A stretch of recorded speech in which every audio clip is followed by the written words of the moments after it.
নবী পত্নী রোগে হাজেরা বিবি সারা একদা তার স্বামীকে বলিলেন, আমার স্বামী, আপনাকে একটা কথা বলিব, তাহা আপনি শুনিতে হবে। ইব্রাহিম আলাইহিস তখন কথা বলিলে, আমি শুনি নাই, বলো, যা বলিতে নিঃসংকোচে বলো, আমি অবশ্যই শুনিব। বিবি সারা বলেন, আপনাকে বিবাহ করিতে হইবে।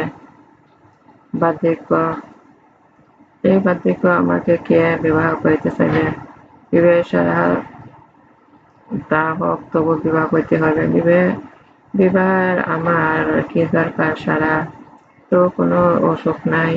বিবি সারা, আপনি অসুখে নাই, আমি কিন্তু আমি যে দারুণ অশান্তি ভোগ করিতেছি, আমি পাপী, হয়তো তজ্জন্য আপনি এখন পর্যন্ত একটি সন্তান লাভ করিতে পারিলেন না। দুনিয়া হইতে আপনার বিদায় হওয়ার পর আপনার বংশে নিশানা থাকবে না, সে দুঃখ আমি সইতে পারিব না। আমি আপনার একটি সন্তান চাই, তাহা আমার গর্বে হোক, যাই হোক। বিবি সারা তখন ইব্রাহিম আলাইহিসসালাম, সারা, তোমার অন্তর দুঃখ আছে, তা ঠিক, কিন্তু স্বামী গৃহ সতীনের অশান্তি সম্পর্কে তোমার ধারণা আছে কি? সারা বলে, তা নাই সত্যি, কিন্তু আপনার একটি সন্তান আমার মা ডাকিবে, আমার বুকে তুলিয়া লইব, আদর করে মুছে মাখাব, আর বলিয়া শান্তি লাভ করিব, যে অছিলা জগতে আপনার বংশধরেরা অপূর্ণ থাকবে। আমার অনুরোধ, আপনি আমার মনের বাসনাটি পূর্ণ করুন, আপনি একটি বিবাহ করুন। বিবি সারা নারী হৃদয়ে গোপন দৃশ্য দেখিতে পাইয়া, তাই আমি আপনাকে এই প্রস্তাব দিয়েছি। আপনি আমার কথা বিশ্বাস রাখুন। হাজারাকে বিবাহ করলে আপনি আমার কথা সত্য উপলব্ধি করতে পারিবেন। বলা বাহুল্য, বিবি সারা এই প্রকার ঐক্লান্তি আগ্রহ হযরত ইব্রাহিম আলাইহিসসালাম বিবি হাজেরাকে বিবাহ করিলেন। সুপত্নীর মধ্যে সম্পর্ক। হাজেরা বিবি হাজেরা যাহা কোনোদিন কল্পনা করেন নাই, তাই একমাত্র সারার উছিলা সাধিত হইল। বিবি হাজেরা নবী পত্নী হওয়ার গৌরবে গর্বিত হইলেন। ফলে বিবি সারার নিকট আন্তরিক কৃতজ্ঞতা স্বীকার করিয়া তার স্ত্রীর অনুরক্তা দাসীরূপে হাজেরা নিজেকে গণ্য করিয়া সেইভাবে চলিতে লাগিলেন। এতদিন তিনি বিবি সারাকে নিজের জ্যেষ্ঠ ভগ্নীর মতো মনে করতেন। বিবাহের পর তিনি তাকে অধিক ভালো ভাবিতে লাগলেন। তখন থেকে বিবি সারা তাকে মানে ছোট ভগ্নীর মতো স্নেহ করতেন, কিন্তু এখন তাহার অধিক স্নেহ আদর যত্ন করিতে লাগিলেন। হাজেরা গর্ভবতী সন্তান। কিছুদিন পর হাজেরা অন্তঃসত্ত্বা হইল। আল্লাহ অসীম কুদরতের লীলা কারও বোঝার সাধ্য নাই। হযরত ইব্রাহিম আলাইহিসসালাম তাহার দীর্ঘ বিবাহিত জীবনে একটি সন্তান লাভ করিলেন না, কিন্তু বার্ধক্য বিবাহ করার পরই হাজেরার গর্ভে তাহার একটি সন্তান আশ্রয় নিল। ইহাতে হযরত ইব্রাহিম আলাইহিসসালাম যত না খুশি হইলেন, তার অপেক্ষা খুশি হইলেন বিবি সারা। আসন্ন মাতৃগর্ভে যেন বিবি হাজেরা অপেক্ষা বিবি সারা বেশি গর্বিত মনে করতেন। হযরত ইব্রাহিম আলাইহিসসালাম প্রথম বিবি সারার একান্ত আগ্রহ চেষ্টার ফলে হযরত ইব্রাহিম আলাইহিসসালাম এর সাথে বিবি হাজেরার বিবাহ হয়েছিল, কিন্তু কিছুদিন পর উক্ত গর্ভে হযরত ইসমাইল আলাইহিসসালাম একটি ছেলে সন্তান জন্মগ্রহণ করার পর সাথে সাথে আবার হযরত হাজেরার প্রতি বিবি সারার মনোভাব অন্যরকম হয়ে গেল। সে সারা বিবি হাজেরাকে ছোট বোনের মতো স্নেহ আদর করত। তিনি তাহার প্রতি বিশেষ ভাবাপন্ন হইয়া পড়িলেন।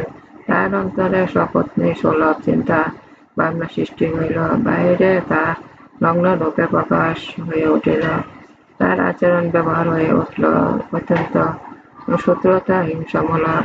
তিনি নানাভাবে হাজেরার প্রতি নিপীড়ন, খারাপ ব্যবহার করতে লাগলেন। শেষ পর্যন্ত একদিন তিনি তার স্বামীকে বলেই ফেললেন, আপনি এখনই এক জায়গায় আমাদের দুইজন রাখতে পারবেন না। হাজেরা যদি এ বাড়িতে থাকে, তবে আমি কোথাও চলে যাব। আর যদি আমাকে আপনি বাড়িতে ইচ্ছা করেন তাহলে হাজেরাকে এমন কোথাও রেখে আসুন যেখানে কোনো ফল-মূল গাছপালা নেই, তা মানুষ বসতি নয়। তারা এ ধরনের প্রস্তাব বিবি হাজেরার প্রতি তার ব্যবহার হযরত ইব্রাহিম আলাইহিসসালাম চিন্তা করে করলেন। তিনি ভাবতে লাগলেন, সম্পূর্ণ নিরাপদ তিনি হাজেরাকে ঘর হতে নির্বাসন দিলে আমি কিভাবে আল্লাহর কাছে জবাব দিব? আবার সারার কথা, তাকে নির্বাসন না দিলে সে যেভাবে অত্যাচার শুরু করেছে এ অত্যাচার শুরু করবে কিভাবে? আবার সারার মতো কাজ না করলে সে রাগের বশে কোথাও চলে যেতে পারে, তাতে হয়তো আমাকে আল্লাহ তার নিকট জবাবদিহি করতে হতে পারে। উভয় সঙ্গতে পরে হযরত ইব্রাহিম আলাইহিসসালাম অত্যন্ত বিমর্ষভাবে দিন কাটাতে লাগলেন। কোন পথ অবলম্বন করবেন তা তিনি ভেবে পাচ্ছিলেন না। ঠিক এমন অবস্থায় হযরত ইব্রাহিম আলাইহিসসালামের প্রতি আল্লাহ তাআলার পথে ওহী হয়ে এক করণীয় কর্তব্য নির্ধারিত হয়ে গেল। আল্লাহ তাকে আদেশ করলেন, হে ইব্রাহিম, তোমার স্ত্রী সারা যা বলেছে তুমি তাই করো। হাজেরাকে এমন একটি জায়গায় নিয়ে রেখে আসো যেখানে গাছপালা, ফল, শস্য, পানি, লোকজন বসতি নেই। আল্লাহ তাআলার হতে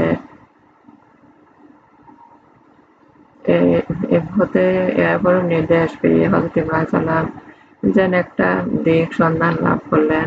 তিনি দেখলেন সারা যা বলেছে আল্লাহ তাআলার পক্ষ ঠিক একই নির্দেশ করা হচ্ছে। তবে নিশ্চয়ই এর ভিতরে আল্লাহ পাক হয়তো কোনো নিগূঢ় রহস্য রয়েছে। সুতরাং তিনি শিশু ছেলে হযরত ইসমাঈল বিবি হাজেরাকে নির্বাসন দেওয়ার সিদ্ধান্ত গ্রহণ করলেন। হাজেরা ইসমাঈল নির্জনে প্রান্তরে নির্বাসিত। শীঘ্রই একদিন হযরত ইব্রাহিম আলাইহিসসালাম বিবি হাজেরাকে বললেন, ইসমাঈলকে নিয়ে তৈরি হও, আমি তোমাদেরকে নিয়ে এক জায়গায় যাব। হাজেরা তৈরি হয়ে গেল। এরপর হযরত হাজেরা আলাইহিসসালাম কিছু খেজুর, কয়েকটি রুটি, মেশক পানি হাজেরা শিশুপুত্র ইসমাঈলকে নিয়ে বাইতুল মুকাদ্দাস হতে একটি উষ্টে চড়ে অনবরত পথে চলতে লাগলেন। এক জায়গায় কয়েকদিন চলার পর সেখানে এখনকার কাবা অতি তারই নিকটবর্তী পাড়ার প্রান্তরে উপস্থিত হয়ে দেখতে পেলেন সেখানে বহু দূর জুড়ে এলাকা, কোনো গাছপালা, লতা পাতা, পানির চিহ্ন মাত্র নেই। চারদিকে শুধু ধূসর বালুকা ভূমি। হযরত ইব্রাহিম আলাইহিসসালাম আল্লাহ তাআলার কর্তৃক পাঠানো ফেরেশতা জিবরাইল আলাইহিসসালামের পরামর্শে স্ত্রী হাজেরা শিশুপুত্র ইসমাঈলকে উষ্টে পথে সেখানে নামিয়ে দিলেন। হযরত ইসমাঈল আলাইহিসসালাম জননী হযরত হাজেরা বিবি তখন একটু আগেও বুঝতে পারেননি যে স্বামী তাকে কোথায় নিয়ে যাচ্ছে, কিন্তু তাকে উঠে নামিয়ে দিয়ে স্বামী বললেন, হাজেরা ছেলে ইসমাঈল সহ এখানে থাকবে। আর তখন হাজেরা অবস্থায় কি আন্দাজ করে বললেন, হে আমার স্বামী আল্লাহর নবী, আপনি কি আল্লাহর আদেশে আমাকে এখানে রেখে যাচ্ছেন? হযরত ইব্রাহিম আলাইহিসসালাম তার নিরাপদ করাতে তিনি স্ত্রী হাজেরাকে শিশুপুত্র ইসমাঈল সহ নির্জনে মরুপ্রান্তরে নির্বাসন দিয়ে যাচ্ছিলেন বটে, কিন্তু দুঃখে তার হৃদয় অস্থির হয়ে যাচ্ছিল। মুখে কোনো কথা বের হচ্ছিল না। তাই হাজেরা প্রশ্নের উত্তর অতি কষ্টে কোনোভাবে তার মুখ হতে বের হলো শুধু হাত। হযরত হাজেরা তখন বললেন, তবে আমার আর কোনো চিন্তা নেই, নিশ্চয় আমি আল্লাহর উপর নির্ভর করে ধৈর্য অবলম্বন করে এখানে থাকবো। হযরত ইব্রাহিম আলাইহিসসালাম এর নয়ন হতে তখন পানির ধারা প্রবাহিত হচ্ছিল। তিনি বললেন, হাজেরা, আমি তোমাকে সে মহান প্রতিপালকের নিকট সমর্পণ করে যাচ্ছি, যিনি সকল দুঃখী দরিদ্রগণের প্রকৃত সহায় এবং প্রতিপালনকারী। বিদায় মতে হাজেরা ইব্রাহিম আলাইহিসসালামকে শুধু এইটুকু বললেন, প্রিয় স্বামী, আমার নিকট শুধু এইটুকু অনুরোধ করছি, আপনার নিকটে আমি এইটুকু অনুরোধ করছি, আপনি মাঝে মাঝে এসে আমাকে না হয় অন্তত আপনার পরিচিত শিশু ছেলেটিকে দেখে যান। হযরত ইব্রাহিম আলাইহিসসালামের কথায় কোনো উত্তর দিলেন না। নীরবে চক্ষু মুছতে মুছতে স্ত্রীর শিশুপুত্রের নিকট বিদায় নিলেন। দূরে দাঁড়িয়ে উটের পিঠে আরোহণ করে বাইতুল মুকাদ্দাসে দেশে রওনা হলেন। বিবি হাজারা সময় ছেলেটিকে উপরে দাঁড়ান করে নিশ্চল পাথর মূর্তির মতো চলমান উটটির দিকে একদৃষ্টে তাকিয়ে রইল। তার দুইটি নেত্র হতে টপ টপ করে গোটা গরম পানি জমিনে পড়ল। কাপড়ের আঁচল দ্বারা দুটি তিনি মুছে ফেললেন। এ সময় তার বুকের মধ্যে যে বেদনার ঝড় শুরু হবার উপক্রম হয়েছিল তা তিনি প্রবল শক্তি দ্বারা প্রতিরোধ করলেন। তিনি মনকে সান্ত্বনা দিলেন না, ব্যঙ্গে করব কেন, আল্লাহ তো সহায় আছেন। বিবি হাজারাকে যে সামান্য খাদ্য দিয়ে গিয়েছিল মাত্র 3 দিনে, তা করিয়া গেলে 4 দিন সম্পূর্ণ অনাহারে কাটিয়ে দিলেন। মশকে যেটুকু পানি ছিল তাও শেষ হয়ে গেল। কাজে ক্ষুধা পিপাসা তার অস্থির হয়ে পড়লেন। শিশুপুত্র ইসমাইল আলাইহিসসালাম মাটি স্তন্য করতেন, দুধ পান করতেন, কিন্তু তার 4 দিনে দুই এক দিন অতিবাহিত হওয়ার ফলে বিবি হাজারা স্তন একবারে দুধ শূন্য হয়ে গেল। তিনি নিজের স্তনটা টিপে দেখলেন, এক ফোঁটা দুধ বের হলো না। এমন অবস্থায় ছেলে ইসমাইলের জীবন কিভাবে রক্ষা করবেন তা নিয়ে বিবি হাজারা বিশেষভাবে চিন্তিত উদ্বিগ্ন হয়ে পড়লেন। ক্ষুধাতৃষা শিশু ইসমাইলের অবস্থা করুণ হয়ে উঠল। ক্ষুধার তাড়না তিনি কান্না শুরু করলেন, কিন্তু মাতা তার কোনো খারাপ অবস্থা দেখতে পেলেন না। শিশু ইসমাইল ক্রমশ দুর্বল হয়ে পড়তেছিল, পিপাসা প্রবল হয়ে উঠেছিল। হাজেরা মন কেঁদে উঠল, হায় হায়, ফলমূল পানি শূন্য এই নির্জন স্থানে তিনি কিভাবে কলেজার টুকরো ইসমাইলের পান রক্ষা করবেন। তো তিনি ছুটে গেলেন বাইরে, এদিকে সেদিকে ঘুরে খুঁজতে লাগলেন কোথাও এক ফোঁটা পানি পাওয়া যায় কিনা, কিন্তু কোথাও সন্ধান পাওয়া যায় না। হঠাৎ দৃষ্টি পড়ল সাফা পাহাড়ের দিকে। তারপর মনে হলো সাফা পাহাড়ে একটা ঝর্ণার নিচে দিকে প্রবাহিত হচ্ছে। অত্যন্ত আশায় নিয়ে দৌড়ে গেলেন সেদিকে। নিকটবর্তী হয়ে দেখলেন না, সেখানে পানির চিহ্ন মাত্র নেই। তার দৃষ্টিভঙ্গ হয়েছিল, আসলে পাহাড়ের পাথরের উপর সূর্য লোক পরে পানির ঝর্ণার মতো মনে হয়েছিল। তিনি সাফা পাহাড় হতে ফিরে আসলেন। এরপর মারোয়া পাহাড়ের দিকে। হযরত হাজেরার দৃষ্টি পড়লে সেখানে অবস্থায় দৃষ্টিগোচর হলো। মনে হলো মারোয়া পাহাড়ে পাদদেশে পানির ঝর্ণা বয়ে যাচ্ছে। তখন তিনি ছুটে গেলেন আবার মারোয়া পাহাড়ে। সেখানে তার মোহ ভাঙল, গিয়ে দেখলো সেখানেও সাফা পাহাড়ে একই অবস্থা। পানি তো নয়, শুধু মিথ্যা মরীচিকা। সূর্যকিরণ চকচকে পাথরের নীলা খেলা মিথ্যা হলেও তার মনে মানতেছিল না। তাই তিনি একবার দুইবার সাফা মারোয়ারে পানির জন্য অন্তত 7 বার ছোটাছুটি করলেন। শেষ পর্যন্ত নিরাশা হয়ে চিৎকার করে কাঁদতে লাগলেন। কাঁদতে কাঁদতে তার মুমূর্ষু ছেলে ইসমাইলের নিকট ফিরে আসলেন। এসে দেখলেন তার মৃত্যু আর দেরি নেই। কণ্ঠ তালও শুকিয়ে একবারে কাঠ হয়ে গেছে। তখন আর তার করার কি আছে। তিনি ছেলেটির শিয়রের কাছে দাঁড়িয়ে 2 হাত তুলে আল্লাহর দরবারে মোনাজাত করলেন, হে দয়াময় প্রভু, তুমি আমার করুণ অবস্থা নিজের চোখে দেখেছ। তোমার নিকট কোনো কিছুর অদৃশ্য গোপন থাকে না। তুমি সর্বশক্তিমান, তুমি যা ইচ্ছা তাই করতে পারো। তোমার নিকট আমার আকুল মিনতি, হে মাবুদ, তুমি যে কোনো প্রকারে হোক আমাকে একটু পানি ব্যবস্থা করে দিতে পারো, আর শিশুটির প্রাণ রক্ষা করো। হে মাবুদ, আমার শিশুটি তোমার নিকট এখনো কোনো কোনো পাপ করেনি। সে সম্পূর্ণ নির্দোষ, নিরাপরাধ। কোন দোষে এভাবে এক ফোঁটা পানির অভাবে প্রাণ ত্যাগ করবে? হে প্রভু, তুমি রহমান রহিম, তুমি অসীম পরন্ত দয়ার ভান্ডার। তুমি তোমার সে অপরন্ত দয়ার দ্বারা আমাদের ছেলেটিকে প্রাণ রক্ষা করো। বিবি হাজেরা করুণ কান্না আল্লাহর পাকের দরবারে আরো সে মুআল্লা পৌঁছে গেল ও সঙ্গে সঙ্গে আল্লাহ তাআলা ফেরেশতা জিবরাইল আলাইহিস সালাম পালনের নির্জনে প্রান্তরে বিবি হাজেরার কাছে পাঠিয়ে দিলেন। জিবরাইল আলাইহিস সালাম এসে তিনি হযরত ইসমাঈল আলাইহিস সালাম যেখানে ভূমির উপর শায়িত ছিলেন, তার পাদদেশে দাঁড়ালেন, জমিনের উপর সজোরে একটি পদাঘাত করলেন, আর সঙ্গে সঙ্গে সেখানকার মাটি সরে গিয়ে একটি গর্ত সৃষ্টি হলো। সেই গর্ত হতে অবিরল ধারায় পানি নির্গত হতে লাগলো। জিবরাইল হাজরাকে লক্ষ্য করে বললেন, হে নবী সহধর্মিণী, এ পানি আপনার ছেলে পান করান, আপনিও পান করুন, তৃপ্তি লাভ করুন। আল্লাহর রহমতে পানির বরকত, ক্ষুধা তৃষ্ণা উভয় দূরীভূত হবে, কেননা এ পবিত্র পানি কর্ম আল্লাহ তাআলার রহমতের পানি। এ পানি অসত্যের দ্বারা কোনোদিন শেষ হবে না। হাজেরা প্রথম তার ছেলেকে পানি পান করালেন, তারপর নিজে পান করলেন।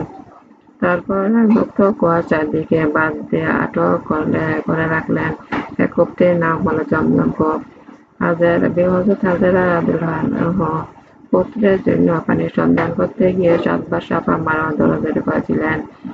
সে পুণ্যস্মৃতিতে পরম শ্রদ্ধাশীল, যাকে রূহ স্মরণে রাখার জন্য দিনে অসংখ্য মুসলমান প্রতি বছর এখানে কাবার হজের উদ্দেশ্য ভ্রমণ করে ৭ বার সাফা মারওয়া পাহাড়ে দৌড়াদৌড়ি করে থাকেন। আর তারা সকলে পবিত্র জমজম কূপের পানি পান করে তৃপ্তি লাভ করেন।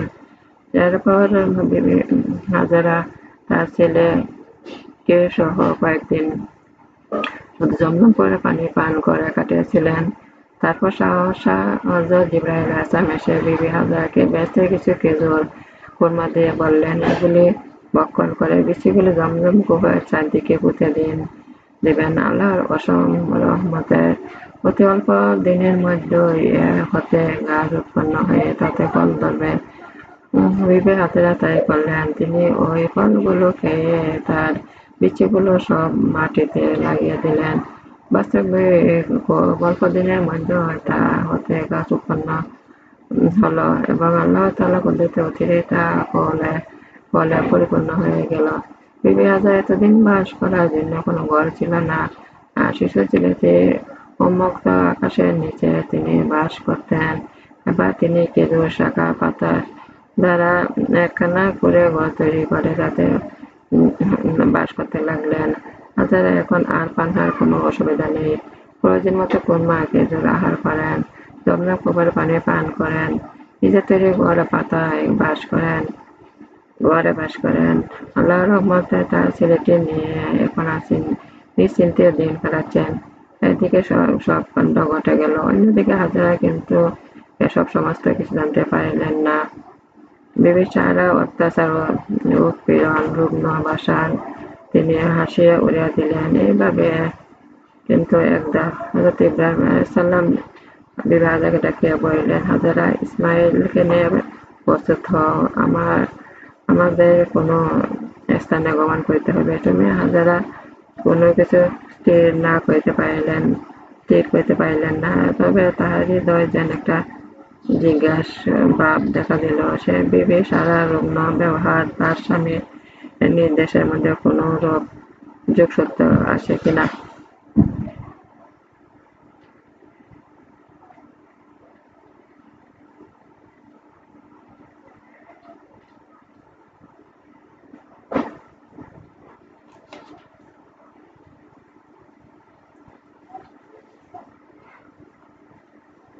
আমার নামাজ, আমার উপাসনা, আমার জীবন, আমার মন সব আল্লাহর। আমি আল্লাহর কাছে আত্মসমর্পণ করেছি। হে আমার রব, আমাকে আল্লাহর আনুগত্য বানানো, ছেলে আনুগত্য বানানো, আল্লাহর উপদেশ পালন করার শক্তি দান করুন, দুনিয়া আখিরাতে কল্যাণ দান করুন, দুর্ভিক্ষের অগ্নি হতে আমাদের রক্ষা করুন। হে আমাদের রব, কল্যাণের সাথে আমাদের বের করুন, কল্যাণের সাথে আমাদের দাখিল করুন, আপনার সাহায্যের শক্তি আমাদের দান করুন। হে আমাদের রব, দুনিয়া আখিরাতে ফিতনা হতে আমাদের রক্ষা করুন। হে আমাদের রব, দুনিয়া আখিরাতে ফিতনা হতে আমাদের রক্ষা করুন। হে আমাদের রব, দুনিয়া আখিরাতে ফিতনা হতে আমাদের রক্ষা করুন। হে আমাদের রব, গুনাহ দেনা হতে আমাদের রক্ষা করুন। হে আমাদের রব, গুনাহ দেনা হতে আমাদের রক্ষা করুন। হে আমাদের রব, গুনাহ দেনা হতে আমাদের রক্ষা করুন। হে আমাদের রব, আপনার কাছে সাহায্য চাইতেছি, কৃপণতা হতে, কাপুরুষতা হতে, বয়স্ক মন্দতা হতে, অন্তরের ফিতনা হতে, পারওয়ালের আযাব হতে আমাদের রক্ষা করুন। হে আমার রব, আল্লাহর কাছে প্রার্থনা চাইতেছি, দোজখের অগ্নি হতে, কবর আযাব হতে, জীবন মরণের পরীক্ষা হতে, খারাপ ফিতনা হতে আমাদের রক্ষা করুন। আমার ভিডিওগুলি বেশি করে একটু শেয়ার করুন, বেশি করে সাবস্ক্রাইব করুন, গুরুত্বপূর্ণ ভিডিওগুলি আপনি একটু বেশি করে দেখুন, বেশি করে সাবস্ক্রাইব করুন, বেশি করে সাবস্ক্রাইব করুন।